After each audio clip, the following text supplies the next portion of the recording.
Presence, the podcast for everyone interested in bodywork, embodiment, and somatic practices. I'm Andrew Rosenstock, your host and guide on this enlightening journey. With my expertise as a somatic movement therapist, yoga therapist, and certified rolfer, I'll merge clinical insight with real-world experience to enrich our discussions with our guests. Through engaging and informative talks, this podcast delves into mind-body paradigms, offering insights and strategies to empower personal growth. Your support is vital for our grassroots and lo-fi production. If you connect with our content, please leave a positive review and subscribe on your preferred platform. Your engagement helps us reach a broader audience and supports our mission. So thanks for tuning in today to Touching into Presence. Fasten your seatbelt as we embark on a journey to explore the transformative power of contemplative and somatic practices together. It was a pleasure to be in conversation again today with Russell Delman. Russell has been on a path of awareness for more than 50 years. His teaching and his life are an integration of Zen meditation, Feldenkrais movement, compassionate communication, and focusing. He credits profound teachers, especially his wife of 52 years, Linda, and his daughter, Liliana, as the great gifts in his life. Today's conversation, Russell reflected on embodiment and presence as lived experience rather than something to be achieved. We explored how slowing down allows habitual fear-based patterns to recede into the background, making space for a deeper field of awareness to come forward.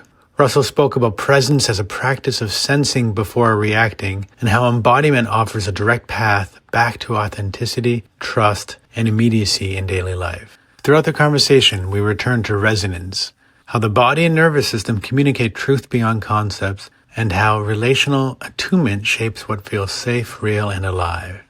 Rather than offering techniques, Russell emphasized creating conditions for awareness to emerge, inviting a continual return to humility, vulnerability, and presence as the ground for connection, relationship, and meaningful change.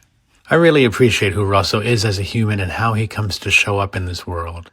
I look forward to more talks with him in the future, and I hope you also get a lot from this talk. And so with that, let's begin our talk. Hello, great to see you again. Nice to see you. Where are you? I am in a closet in Cambridge. In Cambridge? Yeah. Not far away. Yeah, so what are you doing in a closet in Cambridge? Having a call with you. Yeah, I wanted to be in touch earlier, and then just life. We had a daughter a year ago, and so that's Oh, far out. Wonderful. thank you. Oh, yeah. It's great. Oh, it's great. Yeah. Oh, yeah, yeah. Yeah. That was, let's see, a year ago for me having my daughter a year old would have been 35 years ago, and I Wow. can still remember it well. Yeah. We yesterday I had I get a nap with her, and I rolled over at one point and just looked at her and just melted. It's so awesome. It really is. How wonderful. Yeah. I've been meaning to reconnect because there's been a few newsletters you sent out, but one in particular, and I just remember it sitting in the depth of my stomach, and just saying yes. Like I want more of this. I want not just more of it from Russell, but more of this out in the world. And what little can I do with that? Well, I can have a conversation with the person who wrote it and help Right. share more of that message. Yeah. And I think I was hoping, to be honest, I was like, oh, I have to reread that, and then with the daughter, with we had a friend from Beijing staying with us, and with my last client, I just didn't. Right. And I think that's okay, because the what you mentioned in other topics, I thought, well, that's kind of a similar vein. All right. So yeah, where is there a particular is there anything in particular that moves you to say, hey, this is what I want to be in conversation with about today? Oh, wow.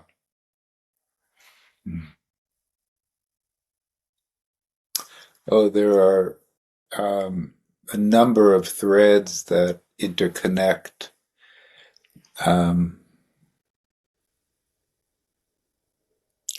I would say one that is particularly passionate, I know, as I'm teaching my current courses. I'm doing currently a 4-week seminar that's based in China. Yeah.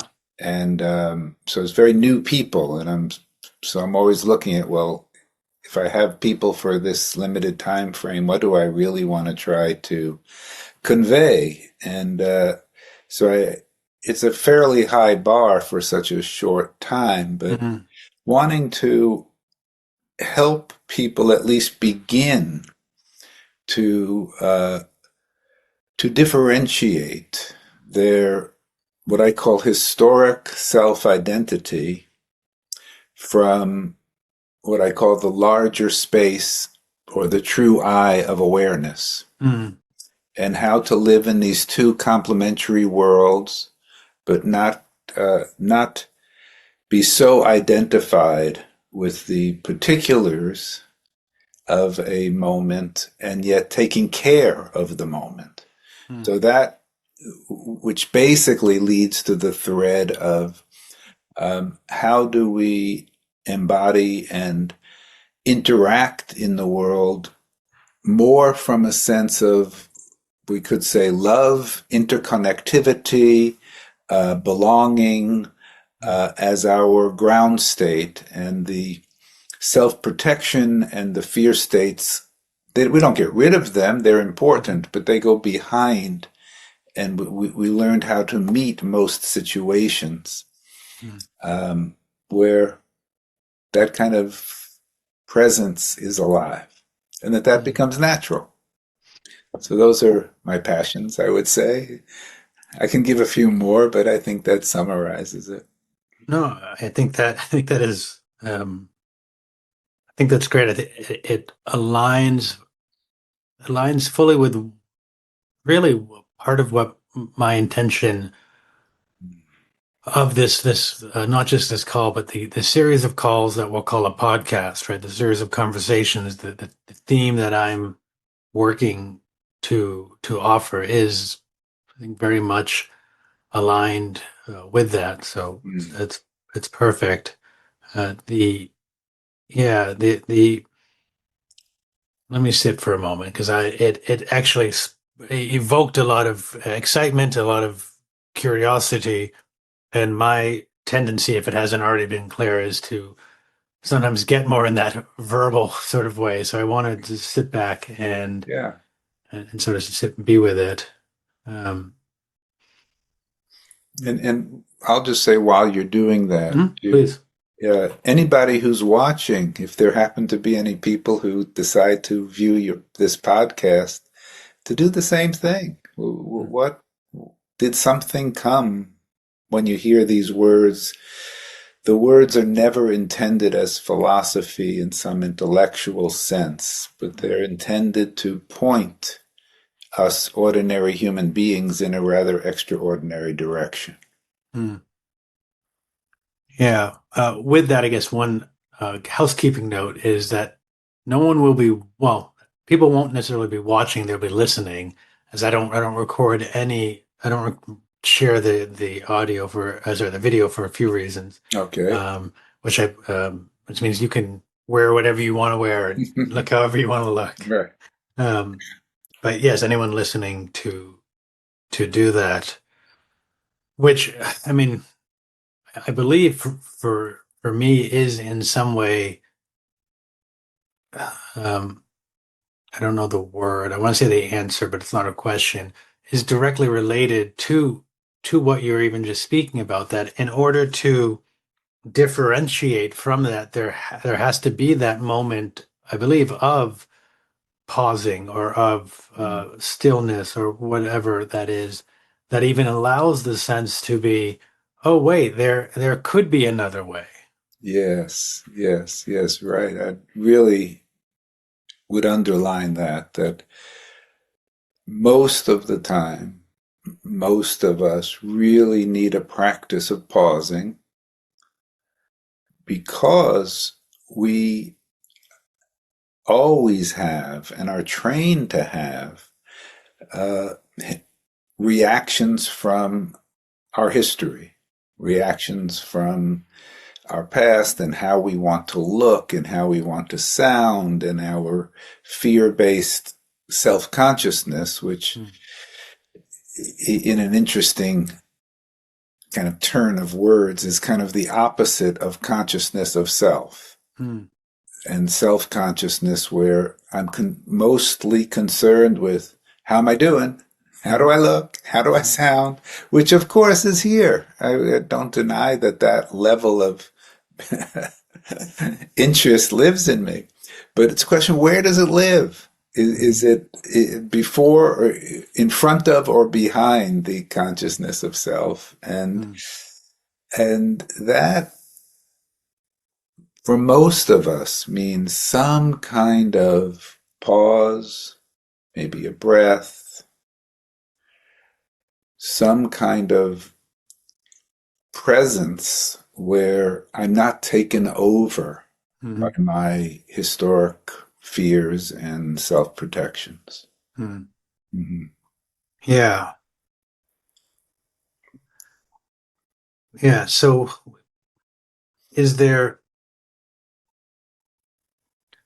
I'm laughing a little bit because there's an irony a bit that some of that what these, when I have calls with similar people that I might say of depth, and I know that the depth is sort of a meaningless word there because it's both depth and also present. If it's here, there is no, but I'll use, for lack of a better word, for the depth of knowledge and embodied wisdom that you have, that there's some regard that we could just sit here in silence the whole time, and that would be more than enough.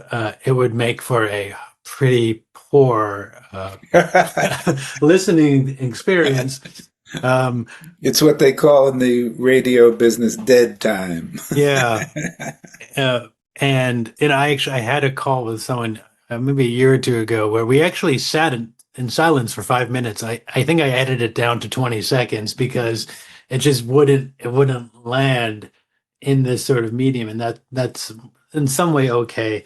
But what I am noticing in myself is the challenge of really actually wanting to just sit a while and soak in what you're saying, and then also having the hat of host or moderator and saying, okay, well, we gotta move in that way, and it's very hard for me right now um to do that, which is uh newer to me. In the past, I think I could do it more, or at least today. Uh, so, more or less, what I'm trying to say is, I'm curious to maybe go down more of what you were saying before, but I'm also in some way struggling with how do we even get to go down more of that? Yeah, yeah. Well, from what you just said, Andrew, you can edit, which means I'm not in a rush. Take I some can, time. I can, but I also I like keeping some of my frailties in.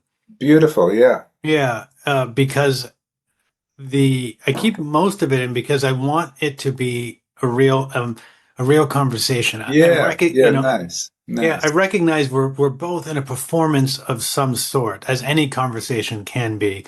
And what I'm hoping to do is not going to win me any Peabody Awards. It's not going to get a lot of advertising in it. It's not really marketable, but I think it's real, and I think that there's a depth that can be offered from it. So I might edit bits here and there out, but really, the the blemishes to me are the beauty. Lovely. Yeah, yeah, lovely.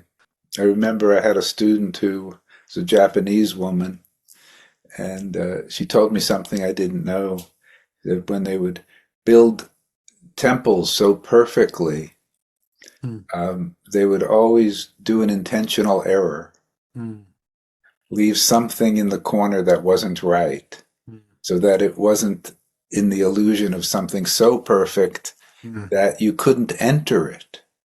mm, You know, my mom, when I was growing up uh, back in the 50s, uh, it was popular for women to put a little dot of mascara right on their cheek, and they'd called it a beauty mark. mm, And I always thought, well, it's kind of an entry point. Mm. It's like sometimes a little bit of a scar Mm. makes a gorgeous man or woman, Mm. or you can enter Mm. through the scar to that beauty. Mm. Yeah. Yeah, that's yeah, well, I'm now trying to enter to the beauty that is there, which yeah, I find it's been a while since our last talk, and our last talk was in a different sort of format in a way. There was a different, there was two hosts, and now there's one. But if you don't remember, I'll reshare, and if people hadn't heard that or forgotten, I found you at a pivotal point. I was doing my Rolfing training, and there was a library upstairs that had some stuff, and I had just sort of started actually hearing about this term embodiment, and I found your uh, correct me if I'm wrong. Do you have two sets of it? Yeah, I have Yeah. embodied life one, embodied life two. Yeah. Yep. Okay. So I think I found Embodied Life 2. And, I had done Feldenkrais before, and there were similar things I'd done and contemplated, but this kind of brought it together. And it was so, um, in a way, groundbreaking and revolutionary to me. And it was just so new that I didn't know, what, but it resonated so much with it and I just remember thinking like this. There was something about not just the exercises, but the person Mm. that what I've later found in studying like polyvagal theory is the term prosody, which is the way that someone speaks. And there was just something even in that where I said, wow, there's something in the way that this person is speaking that is communicating to me safety. Mm. Um, and it's not something, I don't believe it's something we can fake. When I first started teaching yoga, there was a joke that was real where people would have their yoga voice, right? And they come and say, okay, Russell. So the first, and it, when you know how to hear it, it's completely, it doesn't, it's an inauthentic voice. Um, but that's not what I heard. And then so just later going down more and more with you, yeah, that there's something in that, and I think that is tying into a bit about either into this differentiation you're speaking about, or more. And I'm doing not the best job, but I'm trying to in some way invite you in to share more Mm. in some way or another. Yeah, yeah, yeah. Well, thank you. So first, I want to just celebrate that sound, voice coming from in there resonates in a place in the listener, if they're somewhat in touch, that they go, oh, this sounds real, or this sounds like it's trying to be real. Hmm. Hmm. And it's quite remarkable that ordinary people like us have that unconscious skill and capacity for differentiating. And I think I say celebrate that because it affirms for me that deeper than our learning is something real that resonates with something real, and that's good news. Hmm. Yeah, I mean, learning is great, developing ourselves is great, but that there's a foundation within human beings that have the kind of the sound of, or the smell of, or the taste of something that feels, oh, I can trust this, or, and yeah, of course, people spend time trying to fake that and sometimes get fooled, etc. But there is something in us that is pretty reliable, and as we get more present, becomes even more reliable. Yeah, I think actually that's a lovely sort of tie-in, and correct me if I'm incorrect. Because I agree with what you say, and I think it ties into that differentiation because what I found in my own experience is the way that we learn to hear in that way, there's almost no way you can intend to do it. Mm. And that the more we try to do that, it's still, we're not hearing because it's coming through this effort of doing. for myself, not that I'm there, but as I continue to arrive in places of there, it's been, oh, I hear that differently now, uh, from forms of differentiation, but not again. And there's intentionality there, but there's a fine line in that sort of way, if that makes sense. So there is perchance an intention, but it doesn't uh, over override the actual. Yeah. Yeah, does that make Yeah. sense? Yeah. Yeah. And as you're saying it, I'm realizing that it's not prosody emphasizes tonality, and it's Hmm. even more than that. What's more? It's like with your daughter, you can talk baby talk that for an adult would sound, oh, that's kind of put on for the baby or something like that. But the heart is in it, Mm-hmm. and the heart resonates with something in the sound. Mm-hmm. And again, that's part of, I think, part of our original nature in some way. And and good news that it's there, and good news that in many ways we, again, as we get, especially as we get more present, but even for many people when they're not so present, um, there is some kind of ability to sniff out what feels like there's a put on here, or there's something trustworthy. Yeah.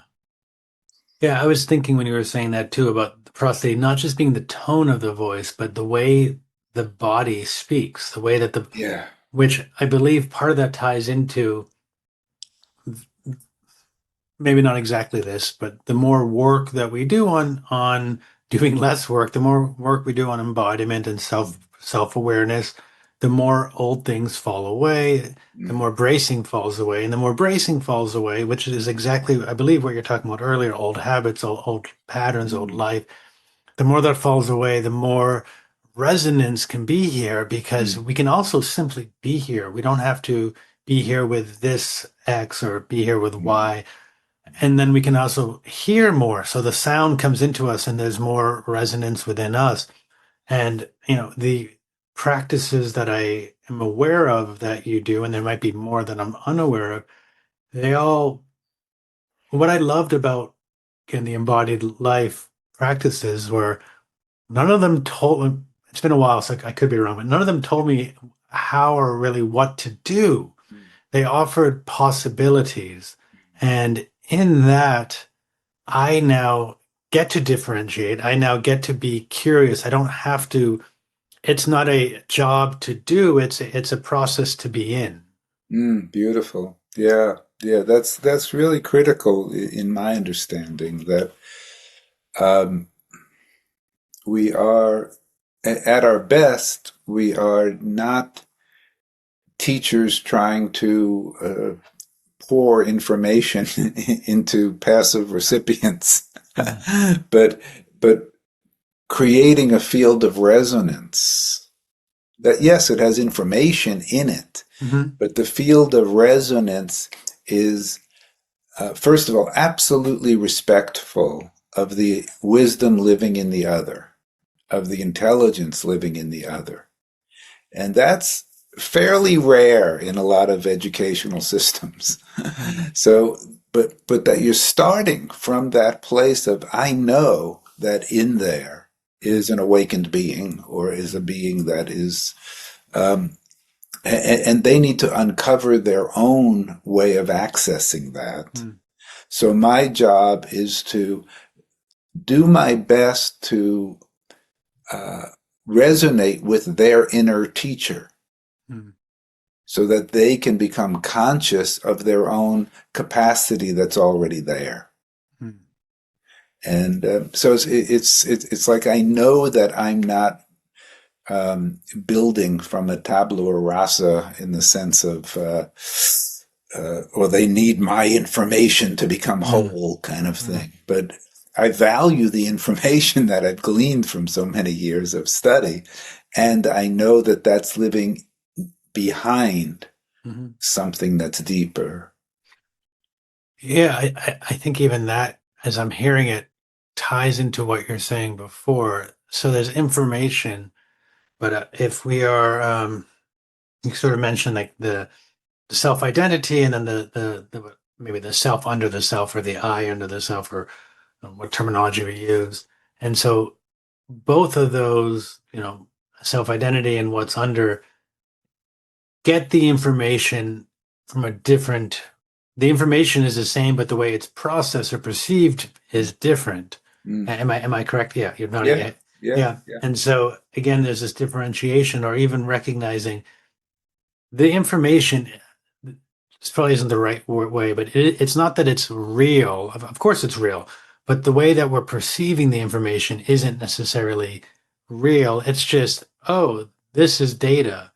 And when we're able again to step back, again, should we be? Please, if you're driving a car, don't necessarily say, well, that red light might not be a red light. And, but in the moments when we can, step back, then we get to say, well, okay, so this information from, uh, there's actually a thing I share. It's a sort of similar, but it'll tie in, it's great. It'll tie into in your teaching in China. So the word for next month in China, in Chinese, is 下个月, which literally means down month. So the information, if you got this in English and you said down month, we might think the previous, because usually previous is down, and shanga would be up, up would be next. But in their way, the data has a different correlation to it. So the down means next, and up means previous. Hmm. My theory is it has to do maybe with calendars, how they would be read going down. I'm not sure, but it's still that there's this piece of data out there, and how we are perceiving it changes the way that we interact with it. Hmm. But if we are able to step back and meet it, we're able to have different responses to, well, what is actually happening? What is this data actually showing or guiding? Hmm. Hmm. Hmm. Hmm. Hmm. Yeah, yeah. So I need to get more simple, actually. And more simple means um, being the different ways of knowing that, from my body, from my feelings, from my thoughts and reflections, cognitions, and my connection to the world around me. Those four elements, those four ways of knowing. This bodily knowing, this feeling level knowing, this cognitive, reflective way of knowing, and in connection to an environment, connection to the world. When these four are online together, so that I am receiving the information, not just cognitively. I mean, if it's a cognitive task, you're trying to tell me how to do something on my computer, I want my cognitive to be mostly Right. in front and leading, right? If I'm listening to my wife's day or something that's concerning to her, I want my heart very much in front, but I want my cognition nearby. I want my body responses there and my connection with her and the environment. So I want all these things, but depending on the situation, I will, the information is coming into a whole being, a whole meeting, interbeing with the moment, with different aspects stronger than others, because that's relevant to that moment. Yeah. Yeah. And what part of what I get interested in is most of us are not so well developed in all of those domains, right? Very internal people very often are not as much in touch with the environmental influences and the field that they're in, and the vibes around them and the needs of people around them. very often people who are in touch with their bodies are less in touch with their reflective cognitive capacities. People who are head people often are missing their heart energies. So we Yeah. want, it's not that you have to become equal on all these, but they all need to be developed enough Mm. so that we're not just lost in our head or lost in our emotions or lost in the outer world or lost in our body sensations. And that's, in terms of embodied life work, that's, we have ways of working with all those domains individually and most often together. But one might be, if we're meditating, we're learning to notice the thoughts and feelings from this larger space. Mm. If we're working with what we call the spatial body, we're getting in touch with the world around us more. Mm. If we're working with our focusing work, it's more with the feeling self and how I'm feeling in any given moment, the many feelings that are alive that together help form a felt sense of the moment. So we want all of this together. Mm-hmm. If I'm not really grounded in my body, I really need to do some bodily practices to get in touch with my breath and with the sense that I'm sitting here right now and I'm in touch. Mm. And that's part of why embodiment is such a jewel in human awakening, is that it can bring you to presence very quickly. Yeah, there's a bit of laugh in me that I that yeah, that was more simple. But how do we get there? But no, I appreciate that. In fact, one of the words I really appreciated you saying was interbeing, and then thinking about these four different parts that you're speaking about, and that they are all there all the time, and getting in touch with them as best as we can in those moments, allowing for interbeing uh, is, yeah, I think a real crucial part. Yeah, yeah, Uh, yeah, yeah. And again, part of the emphasis on presence is that we all have strong biases. Some of us are very heady and we're mhm, learning to be in touch with feelings and body. Some of us are real feelers. mhm, And often the feelers and the heady people get married and they can't talk to each other for a long time because they're trying to learn each other's language and each mhm, other's way of perceiving life and the world. And but that's part of becoming whole, is mhm, having all of those developed enough. mhm.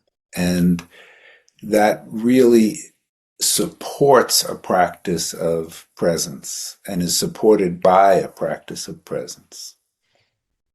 Yeah, mentioning as well at the end there when you mentioned the last statement or the last previous comment about embodiment being this real uh, Mm.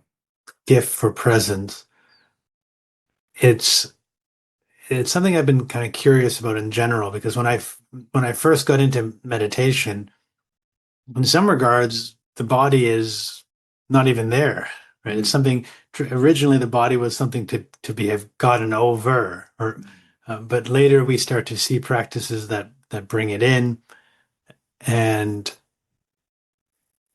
this I couldn't agree with you more in my own experience, and then working with people, it is bringing into the the lived or the felt experience or the lived or felt body and not just the conceptual body. And I know that you uh, you trained Feldenkrais for a while, and I would presume Tom, you had connection with Thomas Hanna, and so his somatics, his sort of theory on what somatics is, which is largely derivative of Husserl's work on the lived body, but that really, I mean, that's where I'm hearing you, but also for me, that ties it in also to the beginning. There was something you were talking about that you didn't say these words, but it made me think when you were talking about, oh, I mean, Russell was talking about non-duality.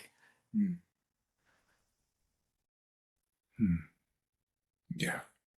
Yeah. The as always, we have to be very conscious and cautious about language. Mm-hmm. So I yeah, non-duality, many non-duality teachings are really wonderful in my view, and they're very easy to misinterpret. Mm-hmm. So Mm-hmm. being very influenced by the world of Zen, I Mm-hmm. usually say, not one, not two. Yeah. Not one, not two. Because very often people who are immersed in non-dual traditions um, get Mm-hmm. hijacked Mm-hmm. by a kind of ideology that's disconnecting from deep relationship and from Mm-hmm. vulnerability and from intimacy. And so but yeah, in terms of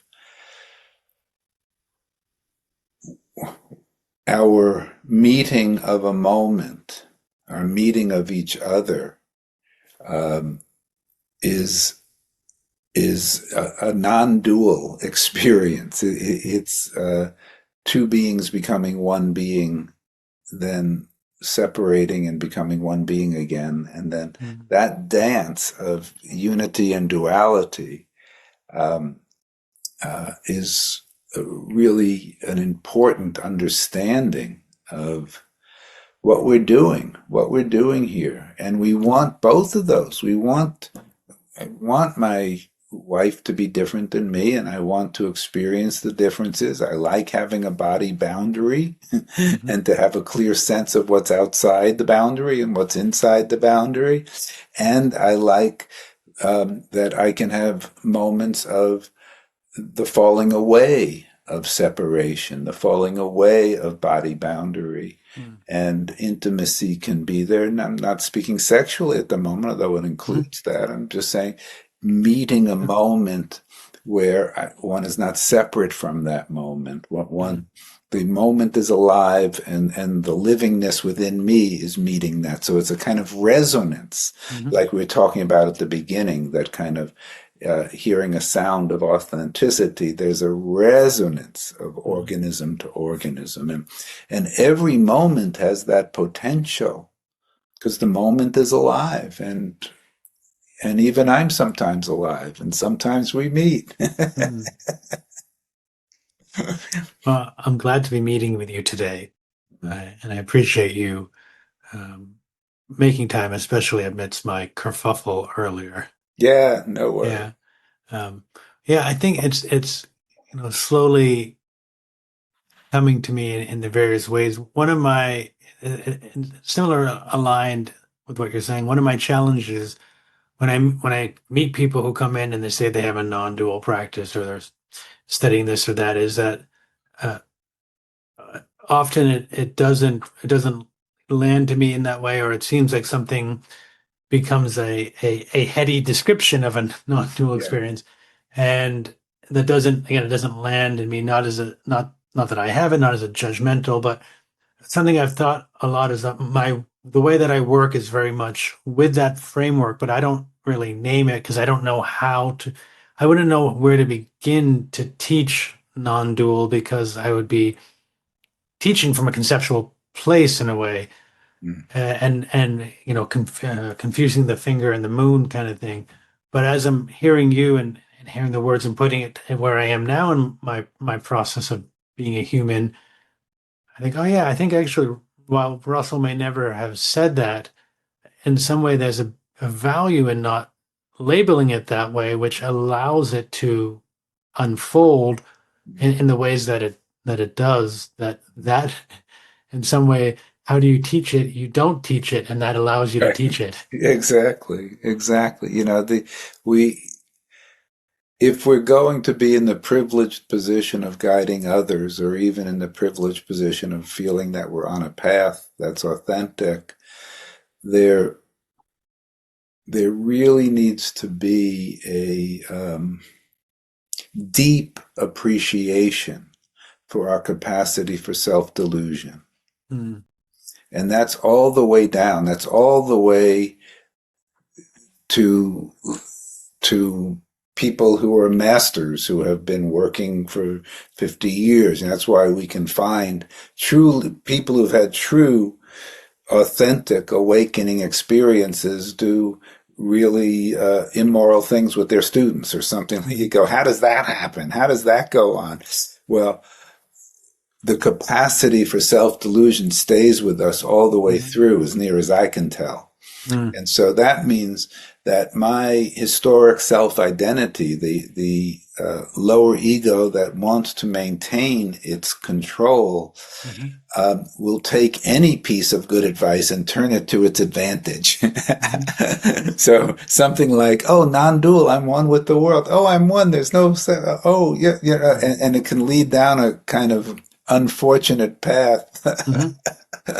Yeah, yeah, yeah. As we have seen time and time again, and I'm pretty sure Yeah. we will see more of. Right, right, right. And it really does, especially for cognitively oriented people, it's so seductive Mm. because it is real information. It is information that's pointing at something real. Mm-hmm. And, if you get a good enough show going on, you'll convince others of it and, make a good living Mm-hmm. talking from there. Well, it's actually it's bringing me this other thing I've thought about, which you embody. Well, be curious if it's intentional or not, but on a similar line, at least in the body work and the embodied world, I have found that the teachers who I resonate the most with, their methods or their schools don't have their name in it. Mm. And you don't have, it's not Russell Delman's, it's, Right, the embodied right. life. And, similar with Bonnie Bainbridge Cohen, I find her amazing. And it's body mind centering. It's, and I'm curious if that was a intentional thing or like that you said, I don't want Mm. my name or Yeah. just accidental. Yeah, let me think back. Um, I don't remember, but my best guess is that it was my wife being helpful Mm, in that she's so important for me to, especially 50 years ago, but sometimes still, to notice when there's too much drawing of energy to my hmm separate self hmm or to hmm who I think I am or hmm trying to look good or something hmm like that. So hmm she's great for hmm busting anything like That's the that. best. I mean, that is I would sometimes joke with people and say that my wife thinks I'm a masochist because I always want her to point things out. It's like I want to see what I don't see. Please, when I'm being or whatever, call Yeah. me out on it. Oh, good for you. Yeah, Good yeah. for It's you. the only way I'm gonna, not the only, but it'd be I can't see when I'm stuck in something. I can't, like, I by its very nature can't see it. So like, Right. please, so that's lovely that you have that same Yeah. agreement. Yeah, that's I mean in English it's a nice turn of phrase. The eye can't see itself. Yeah. And so it has that double entendre Mm, of the eye can't see itself. And mm, so we need some help. And that's what an intimate relationship can be so helpful for. mm. Yeah. Well, I'm glad that because if it was the Russell Delman school, it would still be great, but it's very hard to separate from that sense of self then when the Right, name and it's also attached into this is my method, which right. I'm pretty sure this is Russell's method, but that method I'm pretty sure is continuing to evolve. Mm, you Uh, bet. and it's also you know, I'm taking a guess here. I'm sort of really more reflecting on how I am, but I'm taking a guess that Russell's is a combination of numerous Mm, methods. yeah, yeah, absolutely.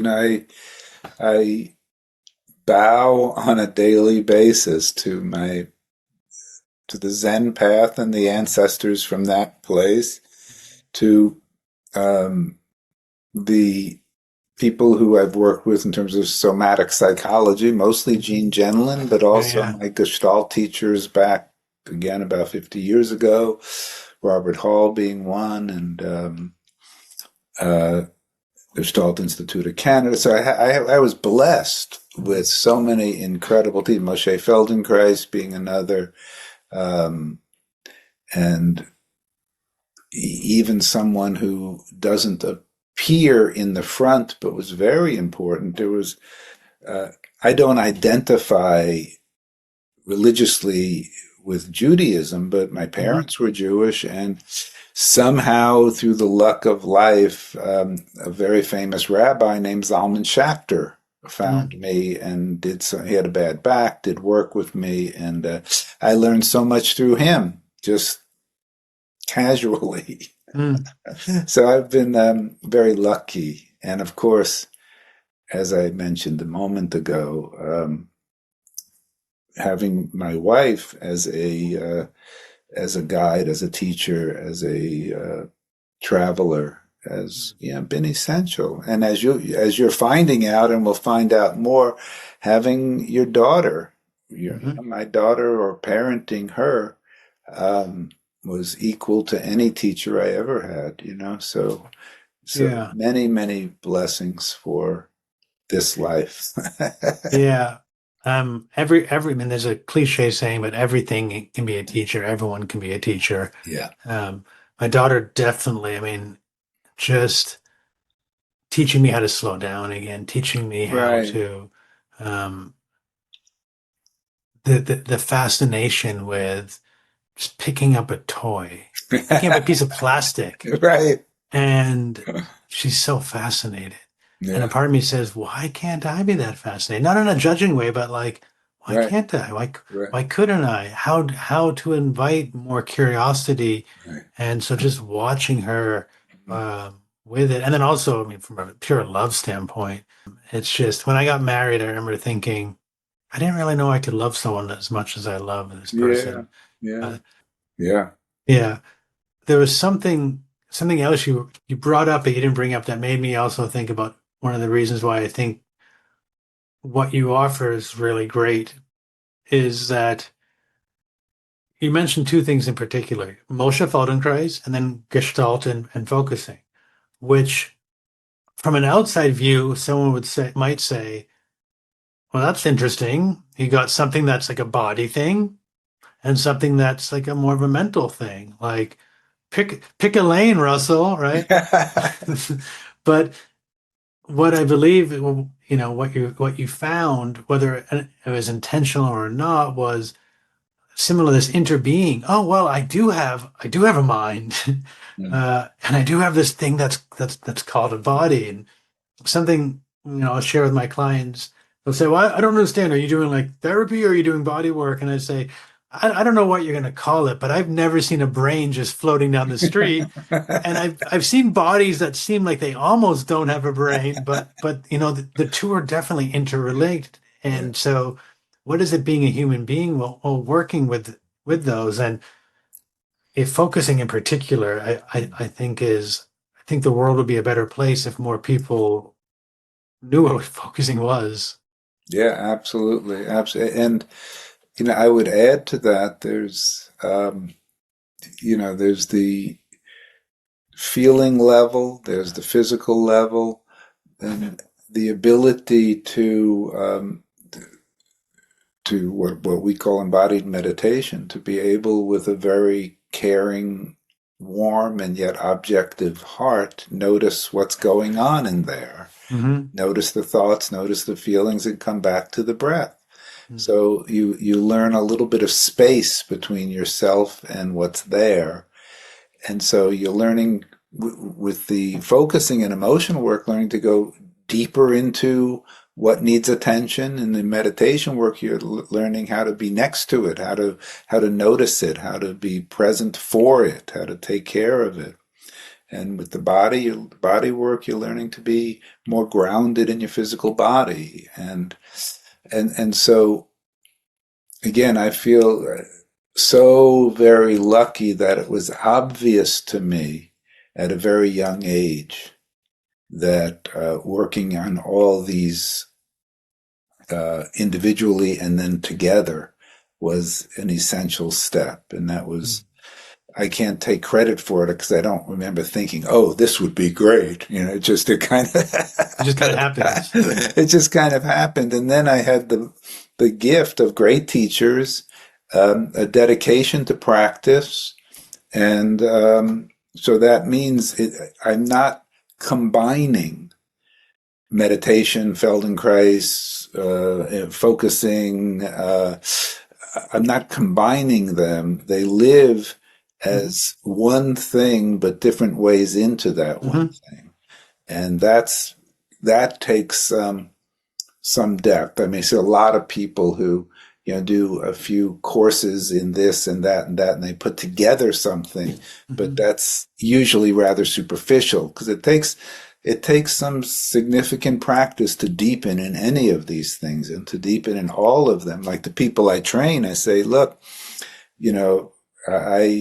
it's going to take a long time to be able to have all of these domains really well developed. You'll come in and maybe you're a significant meditator when you start with me, but you're really not developed in the movement domain, or you're a Feldenkrais or yoga teacher, and you've got good skills in the movement domain, but your ability to self-reflect is really underdeveloped.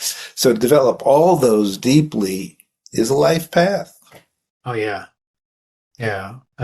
It makes me think, there's a joke I sometimes share with my clients. I say, do you know what the difference is between an advanced meditator and a beginner meditator? Okay. And most of them will say the breath or how long. I say a beginning meditator thinks they're advanced, and advanced knows they're a beginner. That's nice. I like it. And that's what I hear too. Like, I'm hearing what you're saying, and part of me is saying, "Oh yeah, I agree. Look at me. I have all those sort of things." And then part of me is saying, "No, you don't. You think you do. You have them more than you had them. Right. You don't." Right. Right. It's a takeoff on the great Hasidic story of a famous old rabbi who always had two pieces of paper, one in each pocket. And a student was asking, how come you're always so wise? He goes, well, I have these two pieces of paper. He goes, I pull out one and it says, you are God's gift to the universe. I pull out the other, it says, you're nothing but a grain of sand. And the trick is to know which one to pull out when. Yeah. Yeah. Yeah. Similar, when you were speaking about the gift of great teachers, I don't know if this would be for you, but for me, I've also had the gift of not great teachers. Nice. Yeah. Right? Yeah. Yeah. That has really been an equal blessing. Nice. Yeah. Well, when I look, Andrew, I think, well, that's obviously true. And I had very few undeveloped teachers in the sense that I had very few teachers. I just was a guy who was from an early on oriented to my own seismograph internally. And so I was only attracted or was only given or only willing to say yes to very few people. So I dug very deep, but small, narrow paths, but very deep, but they actually all come together. Well, I also would imagine, and maybe this isn't it, but I'm probably 20 to 30 years younger than you, and I started later in my process. So by the time, after the 70s, just the burgeoning of factions that come out, that there's just more out there, and more doesn't usually mean better. That's true. It's like you said, someone does a 3-day workshop and now they're teaching something, and and so there was just more, and I was young and excited, and say this, Yeah, absolutely. When I would teach at Esalen and I would see these people putting together these things, and something about them from having lunch with them or something, and you Mhm. go, wow, Yeah. that's a nice story you wrote in the description. Mm. Yeah. Yeah. Yeah. It's I think developed even more so, not to call out because we're all human in our own way. But when I get the Ezelin or even the Kripalu over here, the newsletter for the workshops, I I just think, wow, like I do sometimes have a thought of I could do better, and Right, then I think I don't even know where to start. And but right, I don't right, know. That's all right. I'm right. doing good enough. Well, the great old phrase is uh, the only reason that there's fool's gold is because there's real gold. Mm. But to differentiate the two is not always easy. Wow, I've never heard that.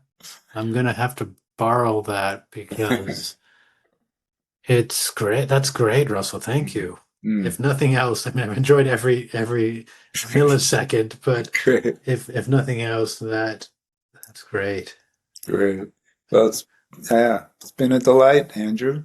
Yeah. Is there what I do appreciate is I think you and I are both very comfortable with just meeting and seeing what arises and where does it go.